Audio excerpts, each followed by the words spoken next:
Hello guys, ಇವತ್ತು ಕೊನೆಯದಾಗಿ ಎಲ್ಲ ಮುಗಿತಾ ಇದೆ. ನೆಕ್ಸ್ಟ್ ಈಗ ರೈತರ ಮನೆಗಳಿಗೆ ಹೋಗ್ತೀವಿ. ಅದ್ರ ಬಗ್ಗೆ ಏನೇನು ಇನ್ಫಾರ್ಮೇಶನ್ ಇದೆ ಅಂತ ಹೇಳ್ತೀವಿ. ಪ್ಲೀಸ್ ಸಪೋರ್ಟ್ ಇಮ್ಮ. ಆಮೇಲೆ ಶರೀಫ್ ಇವತ್ತು ಎಲ್ಲಿಗೆ ಹೋಗ್ತಿದ್ವಿ ಹೇಳೋ ಬಿಡೋ. ಹಲೋ ನನ್ನ ಮಗನೇ ನೋಡಿ ಗಾಯ್ಸ್, ಇವತ್ತು ಎಲ್ಲರೂ ಪ್ರತಿಯೊಬ್ಬರು 5 ಜನ ಅಂತ ಎಲ್ಲರೂ ಒಬ್ಬೊಬ್ಬರು ಮನೆಗೆ ಹೋಗಿ ರೈತರ ಮನೇಲಿ ಅವ್ರು ಏನು ಹೊಲ ಉಳ್ತಾರೆ, ಏನೇನು ಮಾಡ್ತಾರೆ ಅನ್ನೋದು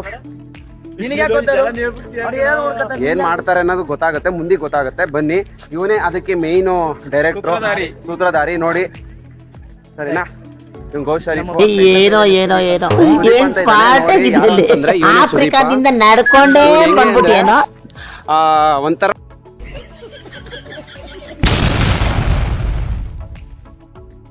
ಒಂಥರ ಹೆಂಗೆ ಗುರು, ಗಿಚ್ಚಿ ಗಿಲಿ ಅಂತ ಗಗನಗಿಲಿ. ಹಾಂ ಸರಿ ಗಾಯ್ಸ್, ಮತ್ತೆ ಹಲೋ ಗಾಯ್ಸ್, ಎಲ್ಲರೂ ತಿಂಡಿ ಆಯಿತು ಅಂತ ಹೇಳ್ತೀನಿ. ಮತ್ತು ಇವಾಗ ವಿಡಿಯೋ ಏನಂತಂದರೆ, ಇವಾಗ ನಾವು ರೈತರ ಮನೆಗೆ ಹೋಗ್ತಾ ಇದ್ದೀವಿ. ಇವಾಗ ಹೋಗಿ ನಾವು ಅವರ ಬಗ್ಗೆ ಇನ್ಫಾರ್ಮೇಷನ್ ತಿಳ್ಕೊಂಡು ಮುಂದಕ್ಕೆ ಏನೇನು ಆಗುತ್ತೆ, ಏನೇನು ಇರುತ್ತೆ, ನಾವು ಯಾವ ರೀತಿ ಕ್ವಶನ್ ಕೇಳ್ತೀವಿ. ತಲೆ ಕೆಡ್ಸ್ಕೊಬಿಡಿವ್ರಲ್ಲ ಹಂಗೇನೆ. ಸೊ ಬನ್ನಿ ಇವಾಗ ಹೋಗೋಣ. ಹಾಂ ನೋಡಿ, ಇದಕ್ಕೆ ರೂವಾರಿ ಇರೋರೆ ಇವರಿಬ್ರು. ಗೌ ಶರೀಫ್ ಹಾಯ್ ಮಾಡಿ, ಹಾಯ್ ಮಾಡಿ, ಹಾಯ್ ಮಾಡಿ. ಇವತ್ತು ಎಲ್ಲಿಗೆ ಹೋಗ್ತಾ ಇದೀವಿ ಇವತ್ತು?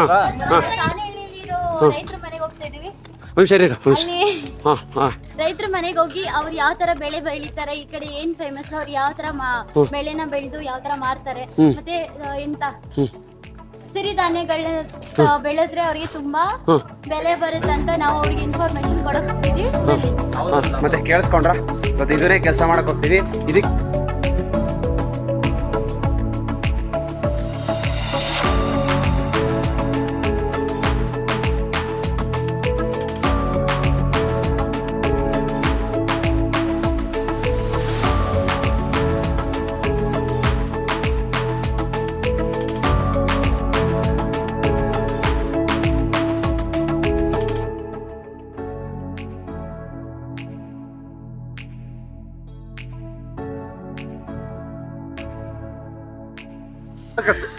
ಅಷ್ಟೇ ಒಂದು ಕೆಲಸ.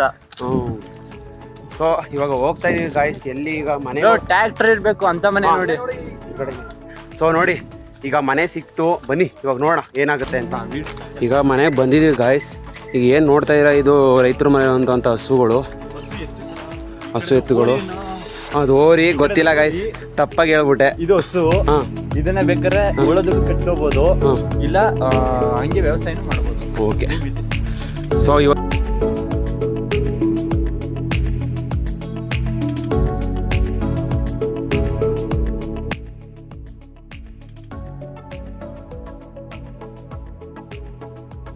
ಇಲ್ಲ, ಮತ್ತೆ ಇನ್ನೊಂದು ಮನೆ ಸಿಗುತ್ತೆ ಗಾಯ್ಸ್. ನೋಡ ಬನ್ನಿ ಏನಾಗುತ್ತೆ ಗೊತ್ತಿಲ್ಲ. ಸೊ ಇವತ್ತು ನಾವು ಯಾವ್ದಾರ ಒಂದು ಮನೆಗೆ ಹೋಗಿ ಅವ್ರ ಇನ್ಫಾರ್ಮೇಶನ್ ತಿಳ್ಕೊಂಡೇ ಬರಬೇಕು. ಕೊಟ್ಟಿರೋವಂಥ ಒಂದು ದೊಡ್ಡ ಟಾಸ್ಕು ಅಲ್ಲೇನಾ?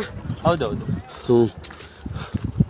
ಮತ್ತೆ ಸಪೋರ್ಟ್ ನಮ್ಗೆ ಇರಲಿ ಅಂತ ನಂಬಿಕೆ ಇಟ್ಟಿರ್ತೀವಿ. ನೋಡೋಣ ಬನ್ನಿ ಮುಂದೆ ಏನಾಗುತ್ತೆ. Okay. A few minutes later. Jersey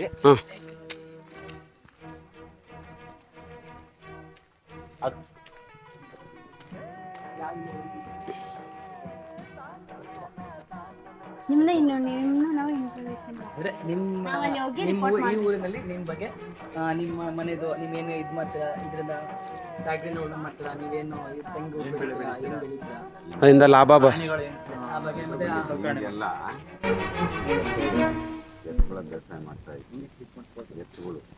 ಧೈರ್ಯವಾಗಿ ಹೋಗ್ಬಿಟ್ಟ ಮಗ, ನೀನ್ ಇದ್ರ ಗೆದ್ದೆ ಗೆಲ್ತೀಯ. ರೈತ ರೈತ ರೈತ ಅನ್ನ ಕೊಡುವ ದಾತ, ಜೀತ ಜೀತ ಜೀತ ದೊರೆಗಳು ಬೆಳೆಸಿದ ಕೂತ, ಬೇರೆಯ ಹೊರಗಡೆ ಬಂದ ಹೂವ, ರೈತನ ತೋಳಿಗೆ ಕೊಡೋ ಜೀವ. ರೈತ ರೈತ ಅನ್ನ ಕೊಡುವ ದಾತ, ಜೀತ ಜೀತ ಜೀತ ದೊರೆಗಳು ಬೆಳೆಸಿದ ಕೂತ, ಬೇರೆಯ ಹೊರಗಡೆ ಬಂದ ಹೂವ. ಸೊ ಬನ್ನಿ ಇವಾಗ ಒಳಗೆ ಹೋಗೋಣ. ಹಾಂ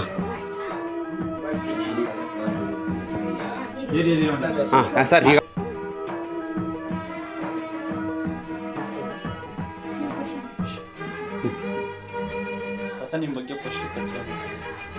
67 ವರ್ಷ. ನಾನು ಎಮ್ಮೆ ಪದವೀಧರ. ಎಮ್ಮೆ ಪದವೀಧರ. ತಂದೆಯವರು ಜಮೀನು ಮಾಡಿದ್ರು. ತಂದೆಯವರು ಇನ್ನು ಒಂದು 30 ಅಥವಾ 15 ಎಕರೆ ಇದೆ ನನಗೀಗ. ಅದರಲ್ಲಿ 15 ಎಕರೆ ಇದೆ. ಮೂಲ ಬೆಳೆ ನಮ್ಮದು ರಾಗಿ. ಎಲ್ಲದಕ್ಕೂ 15 ಎಕರೆಗೆ ಗದ್ಲಿಗೆ ಮಳೆ ಆಶ್ರಿತ ರಾಗಿ, ಆಮೇಲೆ ತೆಂಗಿದೆ ಸ್ವಲ್ಪ. 15 ಎಕರೆ ಒಟ್ಟಿಗೆ ಆಯ್ತಾ ಇಲ್ಲ ಬೇರೆ ಬೇರೆ ಆಯ್ತಾ? ಬೇರೆ ಬೇರೆ ಪೀಸ್ ಮರಗಳೆಲ್ಲ ಪೀಸ್ ತೆಂಗು ತೆಂಗಿನ ತೋಟ, ಆಮೇಲೆ ಬೆತ್ತಲ ಭೂಮಿಯಲ್ಲಿ ಒಣ ಬೇಸಾಯ ಅಂದ್ರೆ ನೀರಿಲ್ಲದ ಪ್ರದೇಶ ಇಲ್ಲದೆ ಮಳೆ ಆಶ್ರಿತ ಬೆಳೆ, ಆಶ್ರಿತ ಬೆಳೆ ರಾಗಿ ಹಿಂಗೆಲ್ಲ ಎಲ್ಲಿ ಬೆಳೀತಾ ಇದ್ದೀವಿ. ಈಗಿಲ್ಲ. ಮಳೆ ಆಶ್ರಿತ ಮುಂಚೆ ನಮ್ಮ ತಂದೆಯರು ಪ್ರತಿಯೊಂದು ಪೈರ್ನು ಹಾಕೋರು. ಸಾವೆ, ರಾಗಿ, ಹುರುಳಿ, ದ್ವಿದಳ ಧಾನ್ಯ, ಶೇಂಗಾ, ಆಮೇಲೆ ತೊಗರಿ, ಹುರುಳಿ, ಆಮೇಲೆ ಅವರೆ, ಇವೆಲ್ಲವನ್ನೂ ಪೈರು ಬೆಳೀತಿದ್ರು. ಈಗಿಲ್ಲ. ಎತ್ತುಗಳಿತ್ತು ಹಿಂದೆ 2 ಜೊತೆ ಎತ್ತುಗಳು. ಎತ್ತು ಅಂದ್ರೆ ಓರಿಗಳು. ಬೇಸಾಯ ಎತ್ತಿನ ಮುಖಾಂತರ ನೇಗಿಲು, ಕುಂಟೆ, ಕೂರ್ಗೆ, ಮನೆಯರು ಎಲ್ಲ ಕೆಲಸ ಮಾಡೋರು. ಕೊಯ್ಲು ಎಲ್ಲ ಕೈಯಲ್ಲೇ ಕೊಯ್ತಿದ್ರು. ಬೇಸಾಯ ಲೇಬರ್ ಪ್ರಾಬ್ಲಮ್, ಕಾರ್ಮಿಕರು, ಕೂಲಿಯರು. ಅದರಿಂದ ಏನೀಗ ಹೊಸದಾಗಿ ತಂತ್ರಜ್ಞಾನ ಏನು ಅಳವಡಿಸಿಲ್ವ ನೀವು? ನಮ್ಮ ಮಗ ಈಗ ಮಾಡ್ತಾ ಇದ್ದಾನೆ. ನನ್ಗೆ ಬಹಳ ಈಗ ಅವ್ರೇನೋ ಟ್ರ್ಯಾಕ್ಟರ್ ಯೂಸ್ ಮಾಡ್ತಾ ಇದ್ದಾರೆ. ಟ್ರ್ಯಾಕ್ಟರ್ ಯೂಸ್ ಮಾಡ್ತಾರೆ. ಅದಕ್ಕೆ ತೋಟ ಮಾಡಿದ್ದಾನೆ 1.5 ಎಕರೆ, 3 ಎಕರೆ, ಮತ್ತಿನ್ನೂ 1.5 ಎಕರೆಗೆ ಸಸಿ ಹಾಕಿದ್ದಾನೆ. ದಾಳಿಂಬೆ ಬೆಳೆದ. ದಾಳಿಂಬೆಯಲ್ಲಿ ಒಂದು 4 ಪೈರು ಚೆನ್ನಾಗಿ ಕೊಡ್ತು. 3 ಎಕರೆಗೆ ಹಾಕಿ ಆ ದಾಳಿಂಬೆ 3 ಬೆಳೆ ಚೆನ್ನಾಗಿ ಬಂದು 4ನೇ ಬೆಳೆ ಬರೋದಕ್ಕೆ ರೋಗ ಬಿತ್ತು. 3 ಎಕರೆ ಮಾಡಿತ್ತು ಮಗ. ರೈತ ನೀನೇ ದೇಶ, ರೈತ ನೀನೇ ದೇಶ, ರೈತ ನೀನೇ ದೇಶ, ನಿನ್ನ ಕಾಯಕ ಮೆಚ್ಚುವ ಈಶ.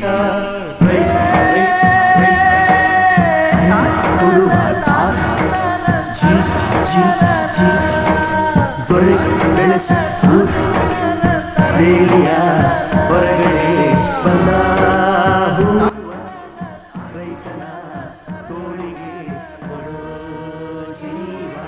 ಅಡಿಕೆ 1.5 ಎಕರೆ. ಅಡಿಕೆ ಎಷ್ಟು ದಿನಕ್ಕೊಮ್ಮೆ ಕೊಯ್ಲು ಮಾಡ್ಬೋದು? ಅದಕ್ಕೆ ಅದು ನಮ್ಮ ಮಗನಿಗೆ ಗೊತ್ತು ಹೆಚ್ಚು.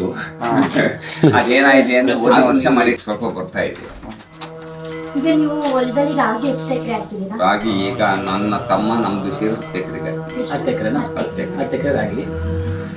ಅದು ಸ್ವಲ್ಪ ಬಿತ್ತದು ಏನಾದ್ರು ಸ್ವಲ್ಪ ಈಸಿ ಆಗಿರ್ತಾರೆ. ಭಾಳ ಈ ಬಿತ್ತದಕ್ಕೆ ಹಿಂದೆ ಎಲ್ಲ ಹೆಣ್ಮಕ್ಳು ಕೂರ್ಗೆಯಲ್ಲಿ ಬಿತ್ತಾ ಇದ್ವಿ ಬೇಸಾಯದಲ್ಲಿ. ಎತ್ತು ಬಾಡಿಗೆ ಎತ್ತು. ಈಗ ನಮ್ಮ ಎತ್ತಿಲ್ಲ.